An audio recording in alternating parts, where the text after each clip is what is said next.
ओम शांति। आज प्यारे मीठे बाबा की मुरली मंथन की डेट है 25 मई 2023।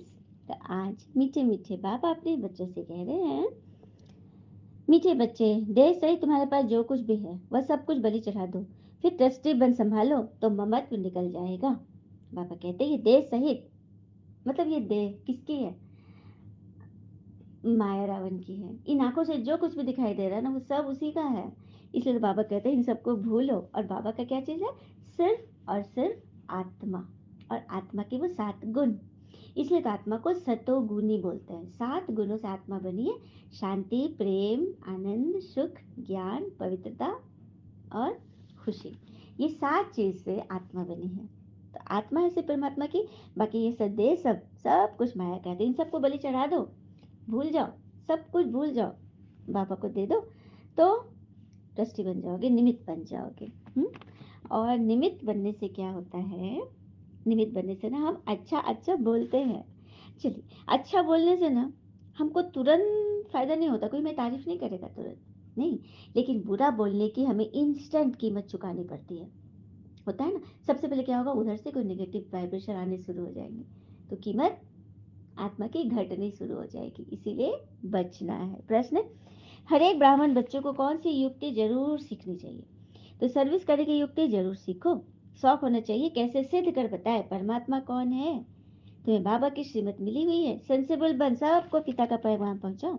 तो सर्विसेबल बच्चे क्या करेंगे? सर्विसेबल, उनको एकदम शौक होगा, खाने का भल शौक ना हो, पहनने का भल शौक ना हो, लेकिन सबसे जास्ती भगवान की सेवा कैसे करें, कैसे करके किसी के मन में भगवान को उतार दे, कुएं में वो खाली बाल्टी डालकर उसको भर करके वापस लाए। ये जो लगन होती है ना, बात मत पूछो। उसके बाद बाबा इतना आपको भरते, इतना भरते हैं कि आप भरते भरते ना सबको भरने लग जाओगे। तो सबको पैगाम सुनाना, अच्छे अच्छे पर्चे काट छपवाओ तो मनुष्यों को पता पड़े कि परमात्मा को सर्वव्यापी कहना उनकी इंसल्ट करना है। कौन सी सेवा करनी है? परमात्मा सर्वव्यापी नहीं है। सर्वव्यापी कौन है? कितनी बारी बाबा बोले, माया सर्वव्यापी है। सभी के अंदर क्या, क्यों, किंतु परंतु, तनाव, चिंता, परेशानी भरे पड़े हैं। लेकिन सबके अंदर ये प्रेम, सुख, शांति, आनंद, शक्ति, ज्ञान, पवित्रता है। चलिए, गुण है, पता है। लेकिन क्या वो विपरीत परिस्थिति में भी वो कायम रहती है? नहीं ना। इसका अर्थ है परमात्मा अंदर नहीं है, अंदर तो माया है। इस बात को सिद्ध करने के लिए बाबा बोलते पर्चे छपाओ, कार्ड छपाओ, जिस तरह से करो, अपने मुख को माइक बनाओ, कहीं भी घुस जाओ, बाबा की इंसल्ट ना हो, यह ख्याल रखना। बाबा ने आज बहुत बड़ी बात बोली, मेरी इंसल्ट होती है यार। हाँ, मैं हूं नहीं यहाँ, तुम कहते हो मैं कंकड़ पत्थर में हूँ, ये क्या बात है? बिल्कुल रॉन्ग है। इसको राइट राइट बात से इसको सजाओ। सही क्या है? परमात्मा अभी आते हैं संगम पर, ठीक है? तुम बच्चे तीर्थ यात्री की बहुत सर्विस कर, और जो तीर्थ यात्री हैं, जगह जगह भटकते रहते हैं, पता नहीं कहाँ का जान जोखिम में डाल के जाते हैं, उन सब को सही रास्ता बताओ कि ईश्वर को पाने का सही रास्ता क्या, ईश्वर कहाँ बैठे हैं, उन सबको मिला दो ना। कितनी बड़ी सेवा है ना। भटके हुए बच्चे को पिता से मिला देना, इससे बड़ा तो कोई सेवा ही नहीं है। गीत है, जिसका साथी है भगवान उसको क्या रोकेगा, आंधी और तूफान। जिसका साथी है भगवान। ओम शांति। बच्चों ने गीत सुना? बाबा बहुत अच्छे से पूछते हैं, सुना ना बच्चों ने? हाँ, इसकी पूरी गीत भी है वीडियो पर, आप सब जरूर सुनेंगे लिंक पर। बच्चे इसका अर्थ समझते हैं, बाकी जिन्होंने गीत गाया वो इसका अर्थ कुछ भी नहीं समझते। जिन्होंने बनाया है भक्ति के गीत, अर्थ नहीं समझते, क्योंकि ना उनको भगवान का ज्ञान है, ना उनको उसका पता है कि भगवान कब आकर अपने बच्चे को स्वर की बादशाही देते, कब उनका साथी बनते, ये तो किसी को मालूम ही नहीं। तो फिर गीत क्या, वो उनका बनाया हुआ गीत किसके लिए? हम बच्चों के लिए, क्योंकि हमारे साथ है भगवान, हम उनको पहचानते हैं। बाबा ने आकर बच्चों को सम्मुख अपना परिचय दिया है। बाबा ने आकर हम बच्चों को सम्मुख अपना परिचय दिया है। वही बाबा अब हमारे सामने हैं और हम उनको सुनते हैं। तुम ही तूफानों को समझते हो, कौन से तूफान आती है? कोई आंधी तूफान नेचुरल कैलेमिटीज वाली नहीं, वो तो प्रकृति का है। वो तो जैसा हम देंगे प्रकृति को, जितना दूषित करेंगे उतना हमको मिलेगा, ऐसा मिलेगा, टाइम टू टाइम इंस्टॉलमेंट में मिलेगा। लेकिन सबसे बड़ा तूफान आता है माया का तूफान।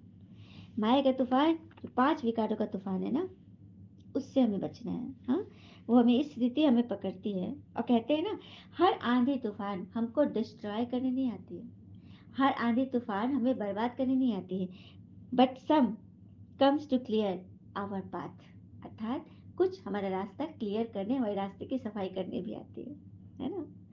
और क्षमा कर दे, क्षमा करना सीखे।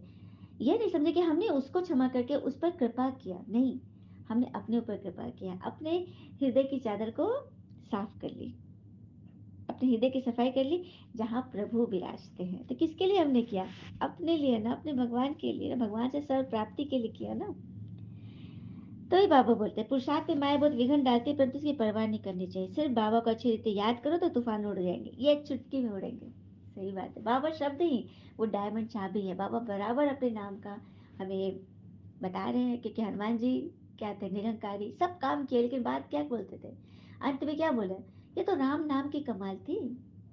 तो कर रहे हैं आपके हाथ, आप किसी ज्ञान सुना रहे, आप किसी को कुछ दे रहे हो, कुछ भरपूर करो, तन मन धन से किसी को सुख दे रहे हो, तो नाम किसका जपना है? जप साहब उस परमात्मा का नाम, उनके नाम कर दो, तुम बहुत आगे बढ़ जाओगे। तो तूफान उड़ जाएंगे ना, उनके नाम कर देंगे तो। बादशाह का बच्चा होगा, उनको निश्चय होगा कि हमारा बाबा बादशाह है। हाँ, उसको कितना नशा रहेगा, बादशाही का मालिक का नशा रहेगा ना। तुम बच्चों में भी ऐसा कोई कोई है जिसको यह पक्का निश्चय है कि हम सृष्टि के मालिक भगवान के बच्चे हैं। तो हमारे अंदर वो चरित्र होने चाहिए जो भगवान के बच्चे में होने चाहिए।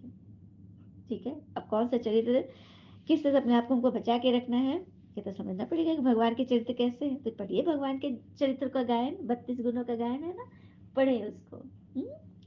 बाबा गुणों के सागर, बाबा शांति के सागर, बाबा सृष्टि के आदि मदंत के रचयिता है, बाबा आसुरी सृष्टि का विनाश करते हैं, बाबा ब्रह्मा द्वारा सृष्टि की स्थापना करते हैं, विष्णु द्वारा पालना करते हैं। ये सब क्या है? उन्हीं की तो महिमा है। गुणों को, चरित्र को धारण करे तो बस वैसा बन जाए तो नशा अपने आप हो जाएगा। दुनिया में भगवान को यथार्थ रीति को जानते ही नहीं। तुम बच्चे असल में शिवालय के रहने वाले हो। शिवालय, शिवालय अर्थात एक तो परम धाम भी हो गया, शिव का घर, बच्चों का घर, और दूसरा शिवालय हो, कह सकते हो, जहाँ जिस जिस लय को भगवान ने बनाया, जिस लय को, जिस घर को भगवान ने बनाया। अभी तो है वैश्यालय। वैश्यालय क्यों है? क्योंकि यहाँ सबकी आत्मा बिकी हुई है। छोटी छोटी बातों में हम एकदम ओपन हो जाते हैं, हम अपने चरित्र को, अपने संस्कार को दिखा देते हैं, लड़ के झगड़ के। अगर लड़ झगड़ नहीं किए तो मन में रख के, मन से रोध होके, कुढ़ करके, बहुत तरह से हम अपनी आत्मा को बेच देते हैं। तो ये काम नहीं करना है। इससे मनुष्य बंदर से भी बदतर हो गए हैं। हाँ, मनुष्य ने क्रोध बंदरों से सीखा है, और बंदरों से भी तीखा है मनुष्य का क्रोध। मनुष्य होते भी ऐसा काम करते हैं, इसलिए उनको बंदर से बदतर कहा जाता है। कहते हैं ना, तुम्हारी तुम्हारी सोच तो, तुम्हारी चरित्र तो बंदर से भी बदतर है, कह देते हैं ना किसी किसी के लिए। इसलिए तो शास्त्रों में भी बंदरों की सेना दिखाई गई। श्री राम जी ने किसकी सेना ली थी? बंदरों की सेना। यही था कि मनुष्य बंदर से बदतर हो गए, तो बंदर की सेना, बंदर को ही बाबा मंदिर लायक बना रहे हैं। हाँ, बाबा कहते तुम दिल रूपी दर्पण में अपनी शक्ल देखो, तुम पहले क्या थे, अब बाबा तुमको लायक बनाते हैं। पर तुम जो श्रीमत पर नहीं चलते, माया उनको नालायक बना देती है। किसको नालायक बनाते हैं? जो श्रीमत पर नहीं चलते। बाबा श्रीमत देते हैं, दे सही जो भी तुम्हारे पास है सब कुछ बलि चढ़ो, फिर तुम ट्रस्टी बन जाओगे, तुम्हारा ममत्व मिट जाएगा। तुम अबलाओं के लिए बहुत सहज है। राजस्थान की तरफ राजाओं को अपने बच्चे नहीं होते तो गोद ले लेते हैं। गरीब का बालक अगर साहूकार के गोद में जाता है तो कितना खुश हो जाता है, मतलब 1 सेकंड में उसका नसीब बदल जाता है ना। हाँ, वो कहानी थी ना, वो किसान जो बच्चों को बचाने के एवज में कुछ मतलब मुआवजा नहीं ले रहा था, तो उस अमीर पुरुष ने उसके बच्चे को ही गोद ले लिया, मतलब कि मैं आपके बच्चे को पढ़ाऊंगा, अपने बच्चे लेना। और उसका बच्चा, किसान का बच्चा कितना बड़ा बन गया, पेंसिलिन का आविष्कारक, याद है ना वो कथा। तो ये होता है, जब करोड़पति व्यक्ति किसी बच्चे को गोद ले लेते हैं तो फिर उसका तो चरित्र और भाग्य ही बदल जाता है। तो हमको जब भगवान गोद लिए तो हमारा भाग्य नहीं बदलेगा। वो मनुष्य ने भाग्य बदल दिया, तो क्या परमात्मा नहीं बदलेगा जो कि भाग्य विधाता है? हाँ, श्रीमत पर चलने से श्रेष्ठ बनेंगे, नहीं चलने से नहीं बनेंगे, साफ बात है, जो चलेगा सो बनेगा। भगवान कहते हैं तुमको तो कोई किस्म की परवाह ही नहीं करनी है, कोई परवाह नहीं, रात दिन तुमको नशा रहना चाहिए। हमको बाबा 21 जन्म के स्वर्ग की राजाई का वर्षा दे रहे हैं, हम बाबा की संतान बने हैं। वास्तव में सब श्री बाबा की संतान है। परंतु अब शिव बाबा आकर प्रैक्टिकल में हमको अपना बच्चा गोद ले रहे हैं।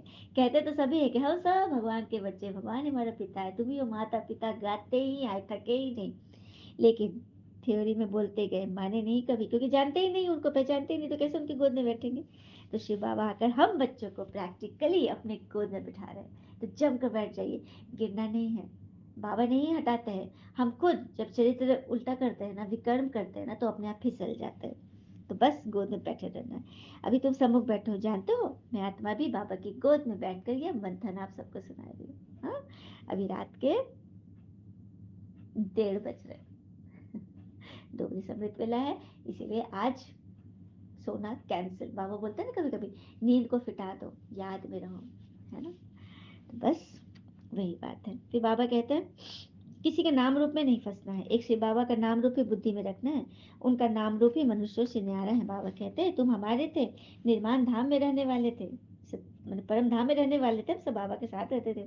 क्या तुम भूल गए हो कि तुम आत्मा परम धाम, शांति धाम अथवा निर्वाण धाम की रहने वाली हो?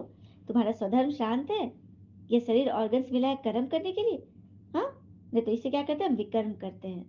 कर्म सत्कर्म करने के लिए मिला है, विकर्म करने के लिए नहीं। तो यह बातें मनुष्य तुमको समझाएंगे ना, जानवर थोड़ी ना समझेंगे। हाँ, अगर नहीं समझो तो समझो जानवर से बदतर हो। सब कुछ जानकर भी न समझे तो क्या कहेंगे, बुद्धि घास चरने चली गई है। परमात्मा को सर्वव्यापी कहते तो यह कितनी बड़ी भूल है। बाबा ने प्रश्न में ही बोला कि बाबा की इंसल्ट है, इससे बचो, बचाओ सबको, भगवान को इंसल्ट करने के विकर्म से बचा दो, सबको पापी बनने से बचाओ। इस समय मनुष्य अज्ञान अंधेरे में है, न पिता को, न अपने को, न रचना को जानते हैं। किस अज्ञान अंधेरे में है, न पिता को जानते, न अपने को जानते, स्वयं को आत्मा को जानते, न परमात्मा की रचना को जानते। मैं आत्मा हूँ, यह शरीर अलग है, हम आत्मा परम धाम से आई हैं। बाबा याद दिलाते कि तुम आत्मा हो, तुम शरीर नहीं हो। हाँ, सबको याद दिला, तुम्हारा निमंत्रण बहुत अच्छा छपा होना चाहिए, निमंत्रण कार्ड छपाओ। बड़े बड़े लोग अपने पॉकेट में, पर्स में क्या रखते हैं, विजिटिंग कार्ड रखते हैं ना, कोई मिलता है तो उसको देते हैं ना।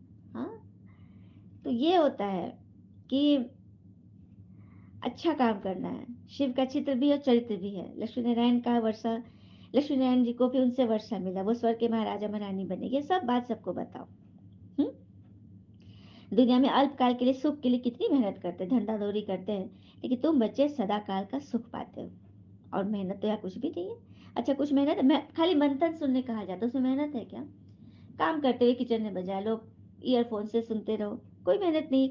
हाथ काम करे और मन बुद्धि बाबा की याद में ज्ञान सुनते रहे, है ना।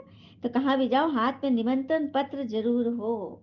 क्या बात है, हाथ में हो निमंत्रण पत्र और मुख पे हो भगवान का परिचय, भगवान के महावाक्य, ये जरूर हो। जहाँ भी जाओ, कहीं भी जाओ, कुछ ना कुछ बातें तो सबको सुना कर ही आओ।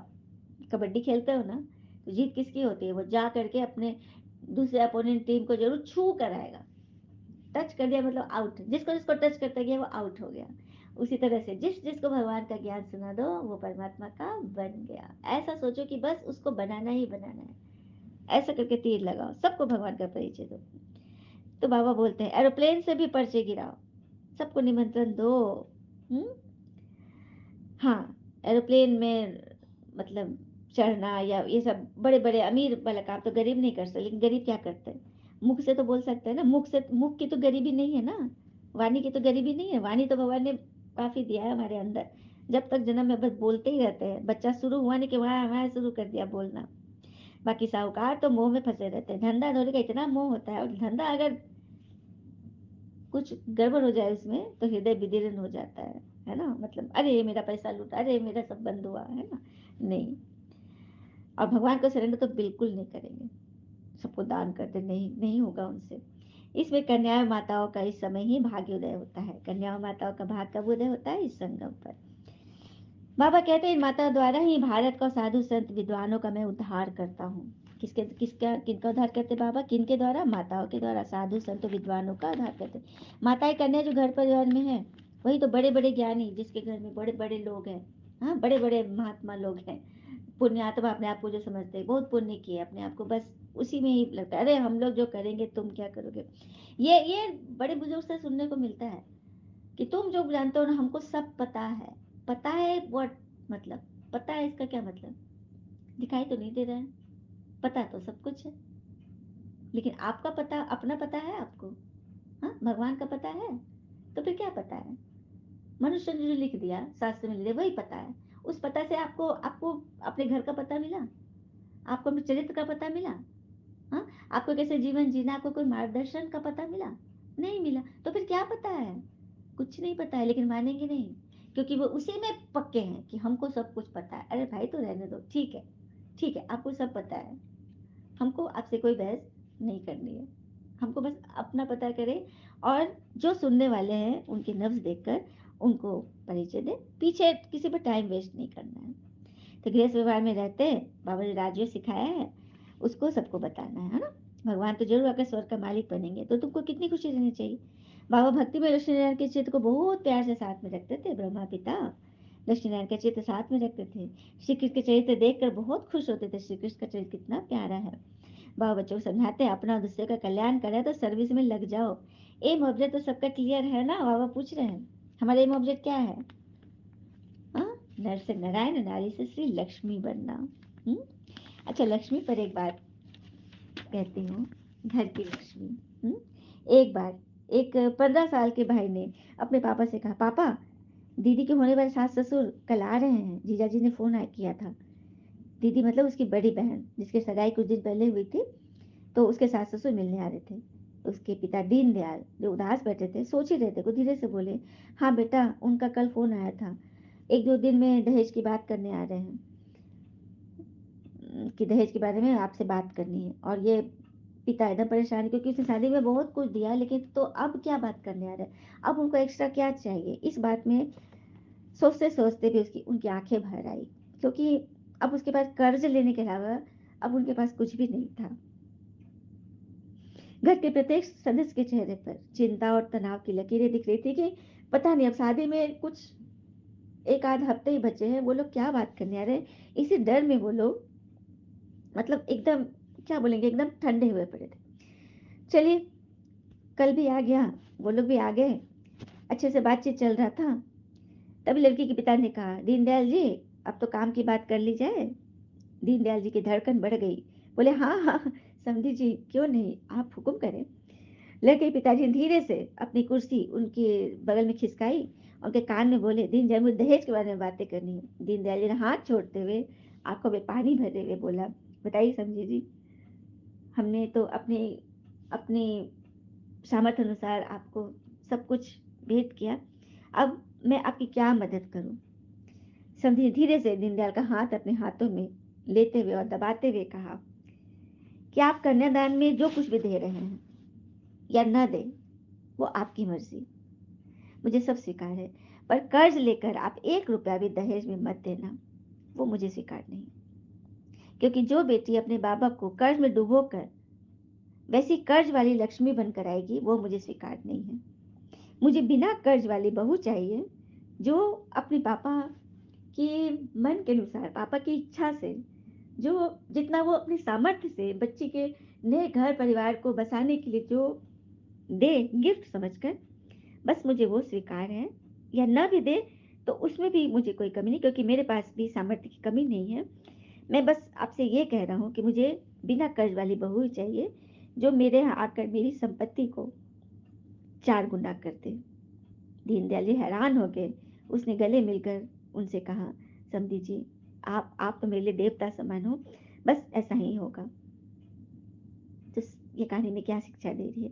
कर्ज वाली लक्ष्मी न कोई विदा करे, न ही कोई स्वीकार करे, न बेटी को विदा करे और न ही जो बेटी ला रहे हैं उसको स्वीकार करे। तो ये कहानी आम समाज के लिए है ना। तो हम सभी अपना दायित्व समझकर इसे निभाएं, और इस कहानी को जरूर आगे शेयर करें, क्योंकि जो प्राप्त है वही पर्याप्त है। तो देखा, तो भगवान हमें कैसी लक्ष्मी बना रहे, ऐसी लक्ष्मी जो कि खुद तो न कर्ज लेगी न देगी, बल्कि सभी को इन सब रीति रिवाजों से बचा के रखेगी। और लड़की को इतना पढ़ाइए, इतना उसने पैर पर खड़ा कीजिए कि कोई भी उसके सामने दहेज मांगने की हिम्मत न करे, और न उस घर में भेजे जहां दहेज लिया जा रहा है। बेटी को हम कर्ज की बेटी बनाकर नहीं भेजेंगे, है ना, सम्मान से भेजेंगे। सुंदर बात है ना। तो ये है सरेंडर होना, फुल सरेंडर, कि हम अपनी बेटी को उसके इच्छा से, उसके अपने घर में सामर्थ्य से भेज रहे हैं। हुँ? अब भगवान तो हमें भेज रहे हैं सत्युग स्वर्ग में, तो चलना है ना सबको। हुँ? तो एम ऑब्जेक्ट क्लियर है ना सबका, कि हम ऐसी लक्ष्मी और नारायण बन रहे हैं। फिर बाबा कहते हैं देखो सब मेरी इंसल्ट करते हैं, हाँ मैं स्वर्ग का मालिक बनाता हूँ और लोग मुझे ठीक कर भीतर में डाल देते हैं। अब तुम्हें श्रीमत मिलती है ना, तो पर्चे बांटो, सेवा करो, हाँ सबको बताओ। नहीं तो हाँ ये बताओ, बाबा आया है स्वर्ग का वर्षा देने, फिर तो माया नाक से पकड़ के एकदम मुंह फिरा देगी। इसलिए माया से बहुत खबरदार रहना है, हाँ खबरदार रहना, श्रीमत पर चलना है। फिर बाबा कहते हैं सिवाय मेरे, मुझ योगेश्वर के तुम्हें योग कोई सिखला नहीं सकता। क्योंकि आत्मा की लाइट तुम्हारी बुझी हुई है। ज्ञान है लाइट और योग है माइट। योग से शक्ति मिलती है, बिगर योग के तुम ज्ञान कुछ धारण नहीं कर पाओगे। हम्म तो बाबा आकर हमें हमारी आत्मा में ज्ञान का घृत डालते हैं। ये ज्ञान मुरली, ये तो वही है जो हमारी आत्मा में ज्ञान का घृत डाल रही है। योग सिखलाने वाले ईश्वर है, योगेश्वर बाबा, और कोई नहीं। बाबा कहते तुमको मैं योग सिखला रहा हूँ, तुम्हारा 84 का चक्र पूरा हो रहा है। हम्म भारत ही हेवन था, भारत ही अभी हेल बना है। हाँ ये बातें सिवाय तुम्हारे कोई ना समझ सके, ना समझा सके। तो गाली भी तुमको खानी पड़ेगी, बाबा ने साफ कह दिया। जब बाबा गाली खाएंगे तो क्या बच्चे नहीं, बाबा भी तो गाली खा रहे हैं ना, इंसल्ट कर दे रहे हैं ना सभी, सर्वव्यापी कह के, पत्ते पत्ते में कह के, और क्या आत्मा के अंदर परमात्मा है, एकदम बाबा को एकदम नीचे गिरा दिए। बाबा कहते जब मैं गाली खा रहा हूँ, ब्रह्मा पिता ने भी खूब गाली खाई, खूब गाली खाई भरपूर। कई तो आ जाते थे उनको गड़ा सा लेकर मारने के लिए कि एकदम नया धर्म चला रहा है, इसके तन में भगवान आ रहे हैं, बड़ा ढोंगी है। इतने तरह के उनके लिए टाइटल्स दिए जाते थे, उपाधियाँ। खूब गाली खाई, लेकिन कभी ब्रह्मा पिता ने जवाब नहीं दिया, कभी उन चीजों को लिया ही नहीं, लिया ही नहीं, क्योंकि भगवान का काम है, भगवान जाने, सब कुछ उनको सौंप दिए, प्रभु समर्पण और काम खत्म। हम्म? तो ये सब ड्रामा में नून है, सितम आएंगे, लेकिन घबराना नहीं है। मैं तुम बच्चों को पारस बुद्धि बनाता हूँ, यही तो तुम्हारी चेकिंग है। ये यात्रा बड़ी वंडरफुल है, इसमें माया बहुत विघन डालती है। अच्छा, मीठे बच्चों प्रति भगवान की नमस्ते, हम बच्चों की भी प्यारे बाबा को नमस्ते। धारणा के लिए मुख्य सार, पहले पॉइंट, एक शिव बाबा का नाम रूप बुद्धि में रखना है, किसी के भी नाम रूप में फंसना नहीं है, नहीं फंसना है, फल्ला ने ऐसे बोला, फल्ला ने वैसे बोला। दूसरे, माया के तूफानों की परवाह नहीं करनी है, मेरा तो शिव बाबा, दूसरा न कोई, इस विधि से तूफान हटा देने हैं। वरदान, सदा यथारथ श्रेष्ठ कर्म द्वारा सफलता का फल प्राप्त करने वाले ज्ञानी योगी तो आत्मा बनो। सदा यथारथ श्रेष्ठ कर्म द्वारा सफलता का फल प्राप्त करने वाले ज्ञानी योगी तो आत्मा बनो। जो ज्ञानी और योगी तो आत्मा है, उनके हर कर्म स्वतः युक्ति युक्त होते हैं, उनके हर कर्म ना एकदम पावरफुल होते हैं। युक्ति युक्त तथा सदा यथार्थ श्रेष्ठ कर्म, कोई भी कर्म रूपी बीज फल के सिवाय नहीं होता, कोई भी फल बीज के सिवाय होता है, हाँ, और बीज फल के सिवाय नहीं होता। तो युक्ति युक्त होगा, कोई भी कर्म करे तो उसका फल जरूर मिलेगा, कोई भी कर्म करे उसका बीज जरूर होगा, जड़ जरूर होगा।